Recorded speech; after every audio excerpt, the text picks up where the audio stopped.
Dito na tayo sa may Mega Mall, sa may Mandaluyong. Yan, sa Shaw Boulevard. Sunduin ko si Bibi Richel. Dito kami mag-abot sa Mega Mall. Pero parang first time niyang mag-commute. Kaya tinuruan ko na lang. Yung taga Manila, tinuruan sa taga Cebu kung paano pumunta dito sa Mega Mall. Ako naglakad naman ako galing sa tinitirahan ko dito sa SMDC sa condo, sa Fame Residences. Ayan. So nandito na tayo sa Mega Mall.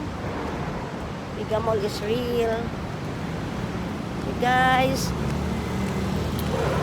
Lakad-lakad lang tayo. Buti hindi naman gaano mainit. Mamaya pagdating ni Bibi, salubungin ko siya dito sa labas. Ayan na po yung Mega Mall. Oh. Ayan. Dito na tayo sa Mega Mall. Ayan. Saan ba? Ito yung Mega Mall. Mega Mall na tayo.